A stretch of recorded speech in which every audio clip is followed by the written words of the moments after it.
Crime scene करवाया गया recreate. सभी गुनहगार हुए क्राइम सीन रिक्रिएशन में फेल, नहीं कर पाए वो सेम चीज़ जो वो उनके बयानों में बता रहे हैं कि उस दिन किया उन्होंने। नमस्कार दोस्तों, स्वागत है आपका एक बार फिर से हमारे YouTube चैनल में। और आज हम आपको लेकर चलते हैं करनाल के कमालपुर रोडान गांव में, जहां पर 5 अप्रैल को मासूम जस की हत्या कर दी गई थी। 11 अप्रैल की शाम को क्राइम सीन रिक्रिएशन के लिए सभी गुनहगारों के गांव में लाया गया। राजेश की पत्नी, राजेश की मां और मुख्य आरोपी जो बताई जा रही हैं चाची, वो सब जैसे ही उनसे क्राइम सीन रिक्रिएट करवाया गया तो वो उसमें फेल हो गई। चाची ने जैसे जैसे बताया तो वो उस सीन को क्रिएट कर ही नहीं पाई और ये पॉसिबल ही नहीं लग रहा कि इतनी दूर वो बैग उठा के कैसे चली गई। और इतना वज़न भी होता है और एक प्रेग्नेंट वुमेन के लिए बहुत ज़्यादा मुश्किल होता है इतना वेट उठाकर जाना और उस वेट को उसके बयान के अकॉर्डिंग बेड में रखना और फिर दूसरे की सीढ़ियों में लेकर चढ़ना और उनकी छत पर फेंक आना।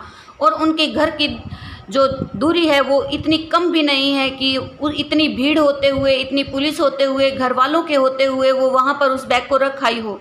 तो ये तो कहीं ना कहीं साबित हो ही जाता है कि इस इतने घिनौने अपराध को करने में अंजलि अकेली तो नहीं थी। और जब राजेश की मां और राजेश की पत्नी से क्राइम सीन को रिक्रिएट करवाया गया तो जो उनके बयान हैं वो भी उस क्राइम सीन से मिलते ही नहीं हैं, क्योंकि जो राजेश की पत्नी है वो कह रही है कि मैंने और मेरी सास ने मिलकर ये अपराध किया है और हम दोनों ही ऊपर छत पर उस लाश को फेंकने के लिए गए थे। जबकि राजेश की जो मां है वो कह रही है कि नहीं, छत पर मैं अकेली गई थी। तो इन सब के जो बयान हैं वो क्राइम सीन रिक्रिएशन से बिल्कुल भी मैच नहीं कर रहे हैं।